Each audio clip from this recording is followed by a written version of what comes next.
கருடன் சம்பாவை ஏன் எடுத்துக்கொள்ள வேண்டும்? அதான் கேள்வி. கருடன் சம்பா அரிசி, சம்பா வகையில் சம்பா அரிசி வகையில் கருடன் சம்பா என்று இருக்கிறது. இது கருடன் சம்பா அல்லது காடை கழுத்தன் என்று சொல்வார்கள். காடை கழுத்தன், கருடன் சம்பா அல்லது காடை கழுத்தன் என்று சொல்வார்கள். காடை கழுத்தன், காடை கழுத்தன் தமிழ்நாட்டு பாரம்பரிய அரிசி வகைகள்ல இந்த கருடன் சம்பாவுக்கு மிக மிக முக்கிய பங்கு உண்டு. தமிழக மக்கள் சாப்பாட்டிற்கு தேர்ந்தெடுக்கக்கூடிய அரிசி வகைகள்ல இந்த கருடன் சம்பா முதலிடத்தில் இருக்கிறது. எப்படி என்று கேட்டால், இந்த கருடன் சம்பா என்ற பெயர் இந்த அரிசிக்கு எப்படி பெயர் வந்தது என்று கேட்டால், கருடனுடைய கழுத்தில் எப்படி வெள்ளை நிறமாக இருக்குமோ அதே மாதிரி இந்த கருடன் சம்பாவுடைய நெல் மணியினுடைய நுனி பகுதியில வெள்ளை நிறமாக காணப்படும். அதனால்தான் இதற்கு கருடன் சம்பா அல்லது காடை கழுத்தன் என்று பெயர் வந்ததாக கூறப்படுகின்றது.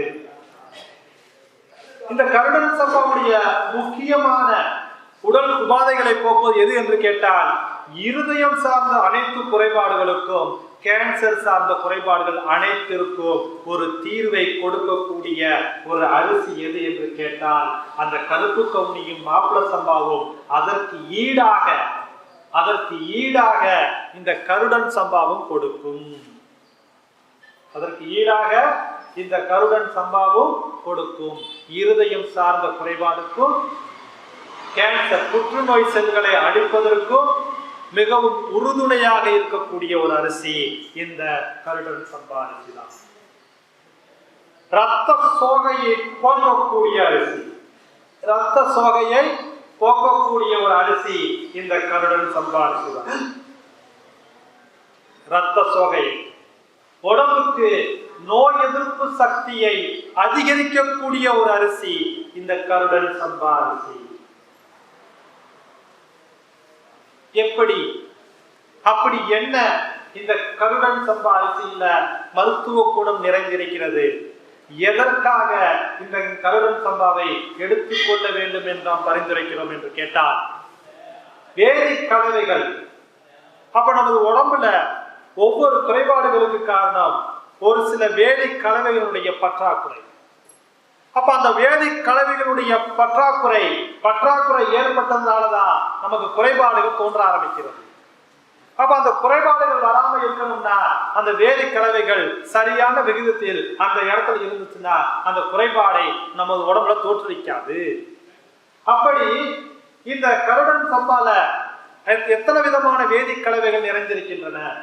அப்ப இந்த வேதி கலவைகளை பகுத்து ஆராய்ச்சி செய்து இந்த கருடன் சம்பால இத்தனை விதமான வேதி கலவைகள் நிறைந்திருக்கின்றன. இந்த வேதி கலவைகள் மனிதனுடைய உடம்புல இந்தந்த குறைபாடுகளை தீர்ப்பதற்கு அற்புதமான மருந்தாக இருக்கிறது என்று ஆராய்ச்சி செய்து அதனுடைய பட்டியலிடப்பட்டிருக்கிறது. அது முக்கியமா முதல்ல பார்க்கணும்னா மன்னோஸ் பைரனோஸ்ங்கிற ஒரு வேதி கலவை. மன்னோஸ் பைரனோஸ், இந்த மன்னோஸ் பைரனோஸ்ங்கிற வேதி கலவை மனிதனுடைய உடம்புல பற்றாக்குறையாக ஏற்படும் பட்சத்துல யாருக்கு இந்த வேதி கலவை பற்றாக்குறையாக இருக்கிறதோ அவர்களுக்கு தான் சிறுநீரக தொற்று இருந்து கொண்டே இருக்கும். யூரினரி ட்ராக் இன்ஃபெக்ஷன்ல பிரச்சனை இருந்து கொண்டே இருக்கும். பொதுவா பார்த்தீங்கன்னா பெண்களுக்கு அதிகமாக அந்த குறைபாடு இருக்கத்தான் செய்யும். அப்ப யார் ஒருவர் எப்பொழுதும் சிறுநீரக தொற்றினால் அவஸ்தைப்பட்டு கொண்டிருக்கிறார்களோ, அப்ப சிறுநீரக தொற்றினால் அவஸ்தைப்பட்டு கொண்டிருப்பதற்கு காரணம் அவர்களுடைய உடம்புல இந்த மன்னோஸ் பைரனோஸ்ங்கிற வேதி கலவை பற்றாக்குறையாக இருக்கிறது. இப்ப இந்த வேதி கலவையை அவங்க உடம்புல போதுமான அளவுக்கு உற்பத்தி செய்ய ஆரம்பிச்சா அவர்களுக்கு வாழ்நாள்ல இந்த சிறுநீரக தொற்று என்பதே வராது. அப்ப இந்த மன்னோஸ் பைரனோஸ்ங்கிற வேதி கலவை கருடன் சம்பாவில் நிறைந்து காணப்படுகிறது. அப்ப யார் ஒருவர் யூரினரி ட்ராக் இன்ஃபெக்ஷனால் துக்கப்பட்டு கொண்டிருப்பவர்கள் இந்த கருடன் சம்பா அரிசியில கஞ்சி செய்ய வேண்டும். அந்த கஞ்சியோடு கத்திரிக்காய் ஜூஸை ஆட் பண்ண வேண்டும். அந்த கத்திரிக்காய் எப்படிப்பட்ட கத்திரிக்காயாக இருக்க வேண்டும்?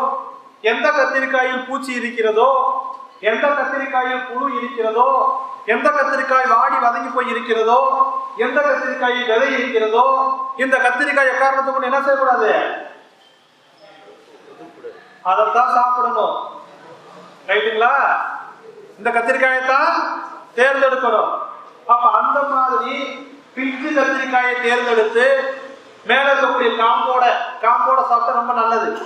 அந்த காம்போட நல்லா கழுவி இட்லி பாத்திரத்துல ஆவில வேக வச்சு அந்த ஆவில வெந்த அந்த கத்திரிக்காய் எடுத்து மிக்சியில போட்டு அதுல ஒரு தக்காளியை போட்டு கொஞ்சம் புதினா தலையை போட்டு கொஞ்சம் 2 கலவையும் போட்டு மோரோ அல்லது தண்ணியோ ஊற்றி நல்ல ஜூஸ் மாதிரி அடிச்சு வச்சுக்கிட்டு இந்த கருடன் சம்பா அரிசியில கஞ்சி வச்சதுக்கு பின்பு இந்த கத்திரிக்காய் ஜூஸ் அதுல கலந்து குடிக்க வேண்டும். யார் குடிக்கணும்?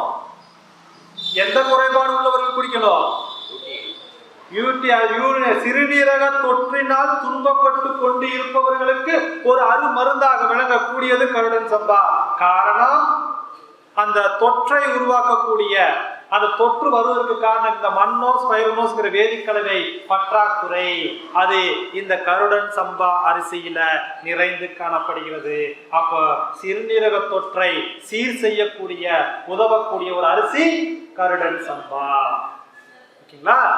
அடுத்து இரண்டாவது ஹைட்ரோசைல் மித்தைல் பர்பூரால். ஹைட்ரோசைல் மித்தைல் பர்பூரால்ங்கிற ஒரு வேதிக்கலவை. இது எதற்கு? இந்த வேதிக்கலவை மனிதனுடைய உடம்புல பற்றாக்குறை ஏற்பட்டால் அவனுக்கு என்ன விளைவுகளை ஏற்படுத்தும்னா, ரத்தத்துல குறைந்த ரத்த சிவப்பு அணுக்களினால் ஏற்படக்கூடிய ரத்த சோகையை ஏற்படும். அப்ப குறைந்த ரத்த சிவப்பு அணுக்களினால் ஏற்படக்கூடிய ரத்த சோகையை குணப்படுத்துவதற்கு இந்த ஹைட்ரோசைல் மித்தைல் பர்பூரால்ங்கிற ஒரு வேதிக்கலவை இந்த கருடன் சம்பா அரிசியில நிறைந்து காணப்படுகிறது. அப்ப ரத்த சோகையினால் பாதிக்கப்பட்டு இருப்பவர்கள், ரத்த சோகை உடம்புல ரத்தம் பற்றாக்குறையாக துன்பப்பட்டு கொண்டிருப்பவர்கள் இந்த கருடன் சம்பா அரிசியோடு வாழைக்காய் அல்லது வாழைப்பூவு, அப்ப ஒரு வாழைக்காய் அல்லது ஒரு கைப்பிடி அளவு வாழைப்பூ, இந்த ரெண்டுமே கிடைச்சாலும் ரெண்டையும் பயன்படுத்தலாம். இந்த ரெண்டையுமே எடுத்து இட்லி பாத்திரத்துல ஆவியில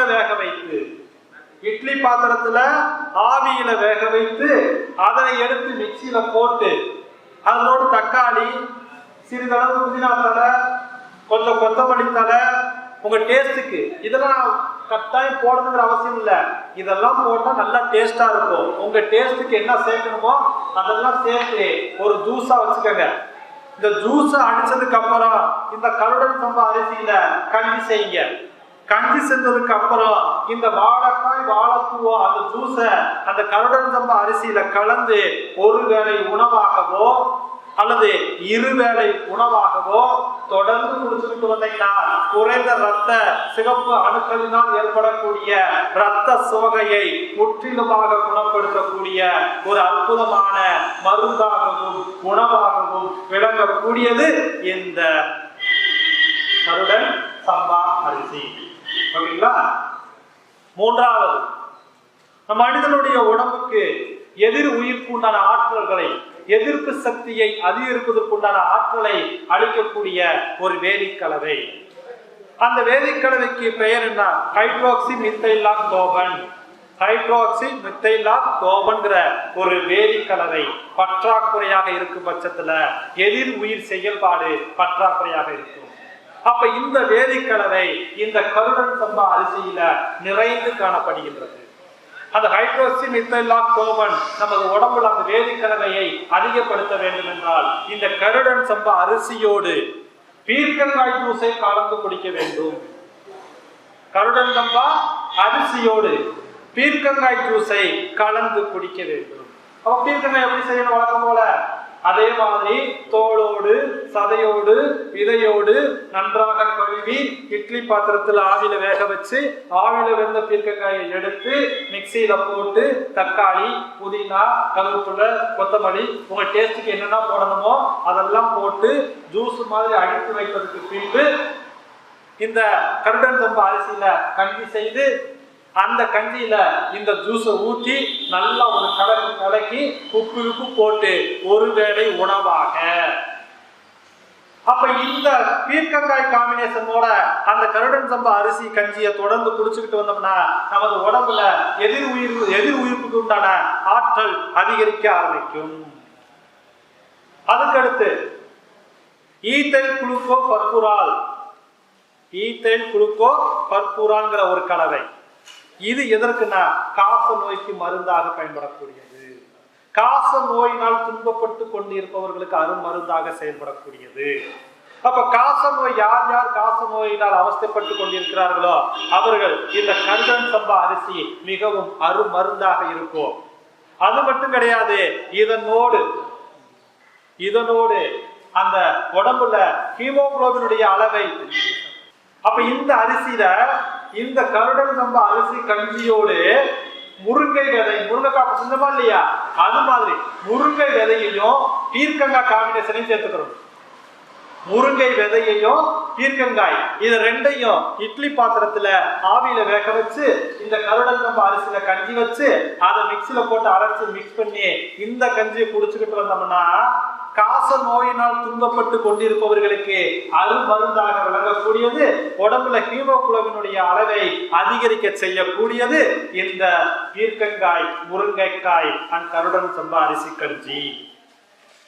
அதற்கடுத்து புற்றுநோய் செல்களை அழிப்பதற்கு உதவக்கூடிய ஓலியாயிக் அமிலம், புற்றுநோய் செல்களை அழிக்கக்கூடிய ஓலியாயிக் அமிலம் இந்த கருடன் சம்பா அரிசியில நிறைந்து காணப்படுவதனால அப்ப புற்றுநோய் எந்த வகையான புற்றுநோயாக இருந்தாலும் சரி, அப்ப இந்த புற்றுநோய் செல்களுக்கு அந்த செல்களை அழிப்பதற்கு நீங்க மருந்து மாத்திரைகள் எடுத்துக்கொண்டிருந்தால் அதனோடு இந்த உணவை சேர்த்து சாப்பிட்டு பாருங்க, ஒரு நல்ல முன்னேற்றம் கிடைக்கும். அப்ப இந்த புற்றுநோயால் பாதிக்கப்பட்டிருப்பவர்கள் அந்த கருடன் சம்பா அரிசியோடு வெள்ளை பூசணிக்காயையும் தேங்காயை சேர்த்து இந்த கருடன் சம்பா அரிசியோடு தொடர்ந்து 2 வேளை உணவாவது குடித்துக் கொண்டு வர வேண்டும். அப்ப 2 வேளை உணவாக நீங்கள் தொடர்ந்து எடுத்துக்கொண்டே வந்தால் புற்றுநோய் செல்களை அழிப்பதற்கு இது நல்ல ஒரு ஆற்றல் நிறைந்த உணவாகவும் கஞ்சியாகவும் செயல்படும். அதற்கடுத்து உடம்புல கொழுப்பு கட்டிகள் நிறைய இருக்கும். அப்ப இந்த கொழுப்பு கட்டிகளை கரைப்பதற்கு இந்த கருடன் சம்பா அரிசி மிக மிக மிக அற்புதமாக வேலை செய்கிறது. ஏன் என்று கேட்டால் அந்த கொழுப்பு கட்டியை கரைப்பதற்கு ஸ்கோயிலிங்கிற ஒரு வேதிப்பொருள் கலவை தேவை. அந்த வேதிக்கலவை இந்த கருடன் சம்பா அரிசியில நிறைந்து காணப்படுவதனால அப்ப யார் ஒருவர் உடம்புல கெட்ட கொழுப்பு இருந்தாலும் சரி, கொழுப்பு கட்டினால் துன்பப்பட்டு கொண்டிருந்தாலும் சரி, அந்த கொழுப்பை கரைப்பதற்கு இந்த கருடன் சம்பா அரிசியோடு கோவக்காய், வெள்ளை பூசணிக்காய் ஜூஸ அரைச்சு, கோவக்காய், வெள்ளை பூசணிக்காய் ஜூஸ அரைச்சு இந்த கருடன் சம்பா அரிசியில வச்சு நீ நல்லா கலந்து தொடர்ந்து 2 வேளை உணவாக குடித்து கொண்டே வந்தால் கெட்ட கொழுப்பு கட்டிகளையும் கரைக்கக்கூடிய ஆற்றல் இந்த கருடன் சம்பா அரிசிதான். அதற்கடுத்து செரிமானம் சார்ந்த பிரச்சனைகளை முற்றிலுமாக அறவே நீக்கக்கூடிய அரிசி இந்த கருடன் சம்பா அரிசிதான். அப்ப உடல் இந்த கருடன் சம்பா அரிசிய பொதுவாக அனைவருமே சாப்பிட்டு வந்தா நமது உடம்புல ரத்தத்தை சுத்தப்படுத்தி மனதையும் உடலையும் ஒருநிலைப்படுத்தக்கூடிய ஒரு அரிசி இந்த கருடன் சம்பா அரிசி தான். இந்த கருடன் சம்பா அரிசியினுடைய விளைநிலம் என்று பார்த்தாலே தென் தமிழகம் தான். அப்ப தென் தமிழகத்தை பொறுத்தளவுல வறட்சியான நிலத்திலேயோ நல்ல ஒரு நெல் சோறை கொடுக்கக்கூடிய ஒரு ஒப்பற்ற கருணை கொடை வள்ளலாக விளங்கக்கூடியது இந்த கருடன் சம்பா அரிசி தான்.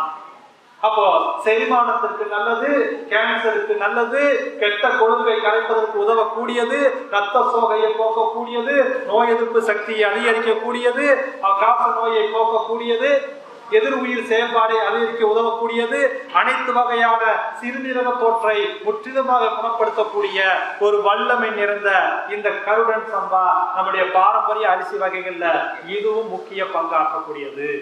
அப்ப தென் தமிழகத்தினுடைய விளைச்சல் சற்று அதிகமாக இருக்க ஆரம்பிக்கும். அப்ப இதுதான் கருடன் சம்பாவினுடைய மருத்துவ குணங்கள், அது செய்யக்கூடிய முறைகள். இதுல ஏதாவது சந்தேகம் இருக்கிறாங்க? ஒண்ணு புரிஞ்சா சந்தேகம் வராது, புரியலனாலும் சந்தேகம் வராது. கேளு. கஞ்சியாவை எடுத்தோடனே வாய்க்கு நாக்குக்கு தொடர்பே இல்லாம படபடன்னு இறக்கக்கூடாது. ஒரு கோலையை எடுத்து வாயில வச்சு உமிழ் நீர் கலந்து உள்ள விழுங்கணும். அது கூட தெரியலன்னா இது கூட தெரியலன்னா என்ன பண்ண முடியும்? நம்ம இன்னும் அது உணவை எடு, வாயில் போடு, உதட்டை மூடு, நொறுங்க தின்னு, கூழாக்கி விழுங்கிடு. இதுவே உணவை மருந்தாக்கும் கலையென படித்தவனுக்கும் பாமரனுக்கும் உறக்க சொல்லிக் கொடு. இதுவே செரிமான மண்டல காயம் எல்லாம் மாயம் செய்யும் வித்தைக்காரன் யார்? உமிழ்நீர் என்றே உறக்க சொல். எந்த உணவாக இருந்தாலும் சரி, தண்ணீர் குடிப்பதாக இருந்தாலும் தண்ணீரும் ஜீரணம் ஆகக்கூடிய ஒரு உணவுப் பொருள். அப்ப அந்த தண்ணீர்லயும் நீங்க உமிழ்நீரை கலந்து அது செரிமானம் பண்ணி அந்த உமிழ்நீரோட கலந்து அதை விழுங்கும் பொழுதுதான் அந்த தண்ணீரும் உங்களுக்கு மருந்தாக மாறும். அப்ப உமிழ்நீர் கடக்காம முதல்ல வாய் மாதிரி எப்படி மடமடன்னு உள்ள எடுத்து போட்டோம்னா எந்த பிரயோஜனம் கிடையாது. ஏன்னா நம்ம எல்லாம் எப்படி வாழ்ந்து கொண்டிருக்கின்றோம்? மனிதனாக வாழ்கிறோமா, மிருகங்களாக வாழ்கிறோமா? மிருகமா தானே வாழ்கிறோம். காலையில கோழி மாதிரி எந்திரிக்க வேண்டியது, காக்கா மாதிரி குடிக்க வேண்டியது, குரங்கு மாதிரி லபக்கு திங்க வேண்டியது, பந்தய குதிரை மாதிரி வேகமா ஓட வேண்டியது, அலுவலகத்துல மாடா உழைக்க வேண்டியது, அங்க நாயா குறைக்க வேண்டியது, வீட்டுக்கு வந்து பொண்டாட்டி பிள்ளைகிட்ட கரடியா கத்த வேண்டியது, அந்த நேரத்துல பொண்டாட்டி ஏதாச்சும் கேட்டுச்சுன்னா ஆந்த மாதிரி பேந்த மாதிரி விழிக்க வேண்டியது, ராத்திரி வேலை உணவை முதல்ல மாதிரி திங்க வேண்டியது, பின்னாடி எரும மாடுதான் படுத்து. அது உதவுது. அப்ப காலையிலிருந்து ராத்திரி வரைய மிருகமா வாழ்ந்துகிட்டு நான் மனுஷனா வாழணும். அதற்கு வழி என்னன்னா, ஃபர்ஸ்ட் இந்த மிருகமா வாழக்கூடிய குணத்தை மாத்து, நீ ஆட்டோமேட்டிக்கா மனுஷனா மாறிடுற. அப்ப அந்த மனுஷனாக மாறணும்னா அந்த உணவை மருந்தாக்கும் கலை தெரிஞ்சிருக்க வேண்டும். அந்த 5 அறிவுக்கு தெரிஞ்சிருக்கக்கூடிய நமக்கு கிடையாது. மாடு அசைவிட்டுட்டே இருக்கும், நல்லா மென்னு சாப்பிடுது. அதனாலதான் அது போடக்கூடிய சாணம் ஒரு நாள் துர்நாற்ற வீசுவது கிடையாது. ஏன்னா அது நல்ல செரிமானம் ஆகி உள்ள கழிவுகள் நல்லா போய் முற்றிலும் செரிமானமாகி கழிவு வெளியேற்றுது. அது போடக்கூடிய சாணங்கள் ஒரு நாள் துர்நாற்றம் வீசுவது கிடையாது. ஆனால் மனிதன் போடக்கூடிய சாணங்கள் துர்நாற்றம் வீச ஆரம்பிக்கும். எந்த ஒரு ஓர் அறிவிலிருந்து 5 அறிவு ஜீவன்கள் வரை பல்லு வளர்க்குவது கிடையாது, வாயில துர்நாற்றம் வருவது கிடையாது. ஆனால் மனுஷன் பல்லு வளர்க்கணும்னா பக்கத்துல நிக்க கூட முடியாது. கேட்டா இவனுக்கு 6ஆம் அறிவு. அப்ப அந்த 5 அறிவுகளுக்கு தெரிந்த செயல் கூட இந்த 6 அறிவுள்ள மனிதனுக்கு தெரிவது கிடையாது. அப்ப ஒவ்வொரு செயல்களையும் நீங்கள் அந்த விலங்கிலிருந்து கற்றுக்கொள்ளுங்கள், நல்ல விஷயங்களை தேர்ந்தெடுத்துக் கொள்ளுங்கள். அப்ப அதை கற்றுக்கொண்டு நீங்கள் மனிதனாக வாழ்வதற்கு முயற்சி செய்தால் நீங்களும் மகானாக மாறலாம். ஓகேங்களா? வேற ஏதாவது சந்தேகங்கள்? வேற சந்தேகங்கள்? அதாவது நம்ம கொண்டு வந்துட்டோம், அப்படி கொண்டு வந்தாச்சு, ஒண்ணுமே ஆகாது. பாரம்பரிய அரசியல் ஒண்ணுமே ஆகாது. அதை ஆட தெரியாத தெரு போட்டாங்க சொல்லுவாங்க. நம்ம மேல குறைய வச்சுக்கிட்டு மடிய தூக்கி என்ன சொல்லுவாங்க, அது மேல போட்டுருவோம். ஒண்ணும் இல்லையா, பிராமணர்கள் சாப்பிடக்கூடிய அரிசி இல்லையா?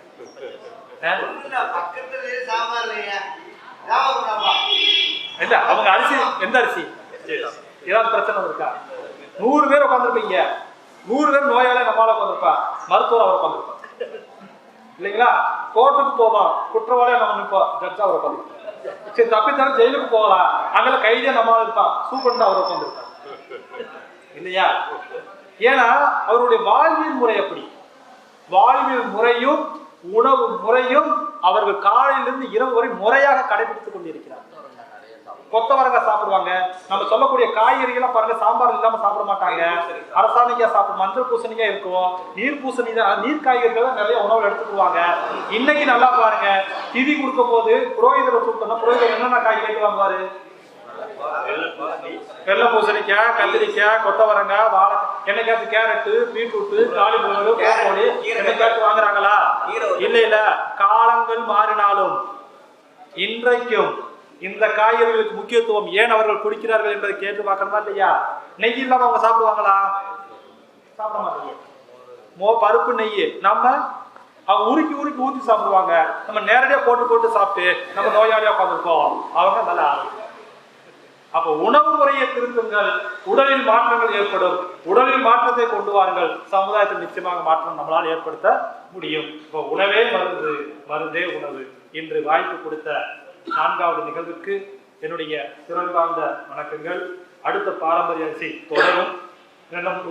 முடிக்கல, இன்னும் 8 அரிசி இருக்கு. ஓகேங்களா? ஐயா வாய்ப்பு கொடுத்தா அடுத்த நிகழ்வுக்கும் பாரம்பரிய அரிசியை தொடரலாம். நன்றி. சொல்லுங்க. மிக்சில கொடுத்து உடைக்கிறத விட அவங்க மிக்சில போட்டு ஒரு உடைச்சுக்கோங்க. தேவையான அளவுக்கு உடைச்சு வச்சுக்கோங்க. ஓகேங்களா? குருணியாக்கிங்க. அதை குருணியாக்கும் போது ரவை மாதிரி பொடி ரவை இல்ல, கொஞ்சம் பெரிய ரவை 2ஆ உடைக்கிற மாதிரி பார்த்துக்கோங்க. அவ்வளவுதான். ரொம்ப நைஸா உடைச்சிடாது. நன்றி.